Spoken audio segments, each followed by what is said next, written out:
नमस्कार। आज की इस गहरी चर्चा में आपका स्वागत है।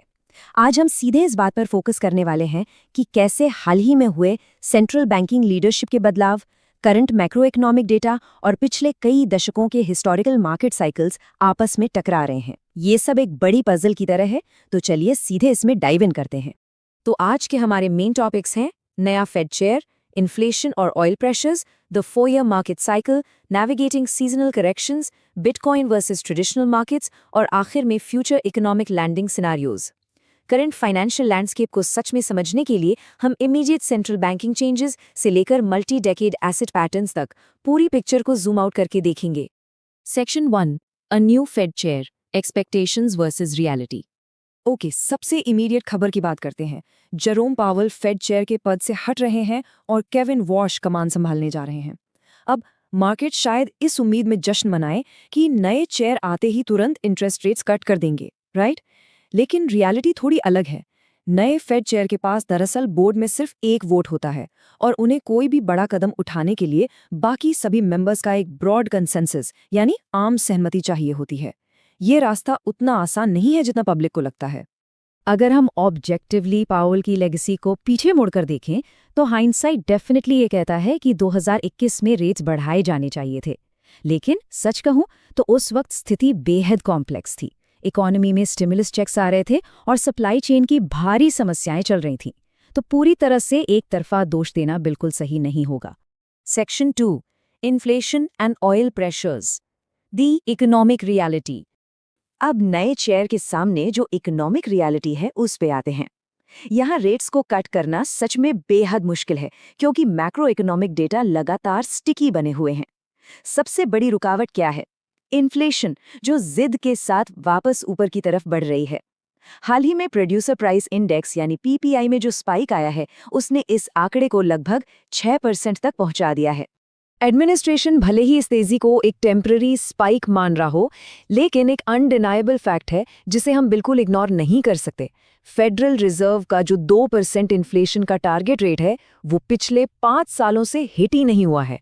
5 साल, ये अपने आप में एक बहुत लंबा वक्त है। और इस रियलिटी में आग में घी का काम करता है ऑयल मार्केट। इस साल के बाकी समय के लिए structurally higher oil prices expected हैं। अगर आप लॉन्ग टर्म पैटर्न्स को देखें तो 20 वीक और 21 वीक मूविंग एवरेजेस अभी आकर करंट प्राइस को कैचअप कर रहे हैं। और जैसे ही ये लॉन्गर टर्म एवरेजेस प्राइस से मिलते हैं तो इस साल के आखिर में एक और मेजर प्राइस सर्ज आने का एक बहुत ही सीरियस रिस्क खड़ा हो जाता है। Section 3, the 4-year market cycle, a universal pattern.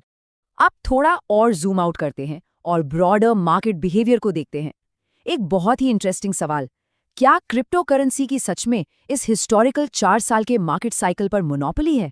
अक्सर लोग सोचते हैं कि बिटकॉइन का जो 4-year बॉटमिंग साइकिल है वो एक्सक्लूसिवली उसके हाल्विंग इवेंट से जुड़ा है, लेकिन हिस्टोरिकल डेटा एक बिल्कुल ही अलग पिक्चर प्रेजेंट करता है। असल में अगर हम मिड 20th सेंचुरी का इतिहास टटोले तो S&P 500 ने बिल्कुल वैसा ही एक आइडेंटिकल 4 साल का बॉटमिंग पैटर्न एस्टैब्लिश किया था। 1958 से लेकर 1982 तक के लगातार बॉटम्स यही साबित करते हैं कि ये 4 साल का साइकिल कोई क्रिप्टो स्पेसिफिक चीज नहीं है, बल्कि ये एक ब्रॉडर मैक्रो इकोनॉमिक फिनोमेना है ना? हैरान कर देने वाली बात। लेकिन एक जरूरी बात, ये साइकिल फ्लॉलेस बिल्कुल नहीं है। ये पैटर्न कभी कभी टूट भी जाता है। पर ऐसा कब होता है? खासकर तब जब या तो मार्केट में एक बहुत लंबा एक्सटेंडेड बेयर मार्केट हो, जैसे हमने 2006 में देखा था, या फिर 2020 जैसी अचानक आई अनएक्सपेक्टेड रिसेशंस हों। लेकिन इन रेयर एक्सेप्शंस को छोड़ दें तो इसकी अंडरलाइंग रिदम हिस्टोरिकली बहुत परसिस्टेंट रहती है। Section 4, navigating seasonal corrections, March and October. तो इन ब्रॉडर साइकिल्स के भीतर रहते हुए आइए पिन पॉइंट करते हैं कि ट्रेडिशनल मार्केट्स हिस्टोरिकली अपने सबसे कमजोर मोमेंट्स का सामना कब करते हैं। डेटा बड़ा क्लियर है। मार्च और अक्टूबर के महीने कंसिस्टेंटली ऐसे क्रिटिकल पीरियड्स बनकर उभरते हैं जहां बेयर मार्केट्स के दौरान सेलिंग अपने क्लाइमैक्स पर होती है। 2018 जैसे हिस्टोरिकल प्रेसिडेंट्स को अगर देखें, और चूंकि मार्केट ने इस साल के पहले क्वार्टर में ऑलरेडी एक करेक्शन फेस कर लिया है, तो पता है डेटा क्या सजेस्ट करता है? डेटा ये बताता है कि मिड टर्म सालों में मार्केट अक्सर सितंबर के आसपास टॉप बनाता है। इसलिए अब इस साल के थर्ड या फोर्थ क्वार्टर में एक सेकेंडरी और बड़ा करेक्शन आने की बहुत हाई प्रोबेबिलिटी है। Section 5 bitcoin versus traditional markets asset volatility comparisons. यहाँ हम एक बहुत ही इंटरेस्टिंग पॉइंट कवर करेंगे कि ट्रेडिशनल स्टॉक्स के करेक्शंस का क्रिप्टो करेंसी जैसे हाईली वॉलेटाइल एसेट्स पर कैसा इंपैक्ट पड़ता है। अक्सर लोगों को लगता है यार थोड़े से स्टॉक मार्केट करेक्शन पर क्रिप्टो इतना बुरी तरह क्यों गिर जाता है, लेकिन मैथ इसे क्लियर कर देता है। S&P 500 बुल मार्केट में 100% गेन का मतलब है इन्वेस्टमेंट का डबल होना, वहीं बिटकॉइन बुल मार्केट में 700% का गेन 8x मल्टीपल के बराबर होता है। वॉलेटिलिटी जितनी तेजी से ऊपर ले जाती है, ठीक उतनी ही तेजी से नीचे भी गिराती है।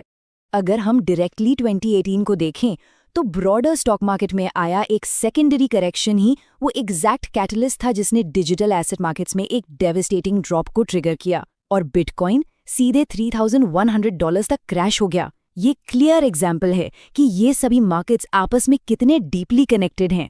Section 6 future economic landing scenarios paths forward. तो आइए देखते हैं कि ये सब आगे चलकर फेडरल रिजर्व और ग्लोबल मार्केट्स के फ्यूचर रोडमैप को कैसे शेप करते हैं। ऑप्शन 1 एक काफ़ी वॉलेटाइल लूप है। फेड इंटरेस्ट रेट्स कट करता है जिससे मार्केट्स और इन्फ्लेशन वापस तेजी पकड़ते हैं। फिर फेड को मजबूरन रेट्स बढ़ाने पड़ते हैं जब तक कि इकोनॉमी में कुछ टूट नहीं जाता, और आखिर में मजबूरी में आकर रेट्स को एकदम से बहुत तेजी से गिराना पड़ता है। ये काफ़ी बम्पी राइड हो सकती है। वहीं ऑप्शन 2 थोड़ा सिंपलर और क्लीनर है। इस सिनारियो में इकोनॉमी के अंडरलाइंग स्ट्रक्चर में पहले से ही कुछ ब्रोकन या कमजोर होता है। इसकी वजह से नए फेड चेयर को लेट कट्स के लिए आसानी से ब्रॉड कंसेंसस मिल जाती है और बिना किसी हार्ड क्रैश के इकोनॉमी इफेक्टिवली एक सॉफ्ट लैंडिंग इंजीनियर करने में कामयाब हो जाती है। अब रास्ता चाहे कोई भी चूज हो, प्रोजेक्शंस यही बताते हैं कि इस ब्रॉडर बिजनेस साइकिल को पूरी तरह से प्ले आउट होने में अभी कुछ और साल लगेंगे। ये साइकिल अर्ली 2029 तक जाकर अपना absolute macro economic bottom hit कर सकता है, तो लॉन्ग टर्म गेम अभी बाकी है। आखिर में सबसे बड़ा सवाल वही का वही खड़ा है। जैसे जैसे ये मैसिव साइक्लिकल फोर्सेस और स्टिकी इन्फ्लेशन आपस में टकराते हैं, क्या सेंट्रल बैंक्स सच में एक सॉफ्ट लैंडिंग इंजीनियर कर पाएंगे, या फिर एक हार्डर इकोनॉमिक रीसेट अब सिर्फ वक्त की बात है? आप इसके बारे में क्या सोचते हैं? यही वो आखिरी विचार है जिसके साथ आज की ये चर्चा हम यहीं समाप्त करते हैं। पूरा विश्लेषण देखने के लिए बहुत बहुत धन्यवाद।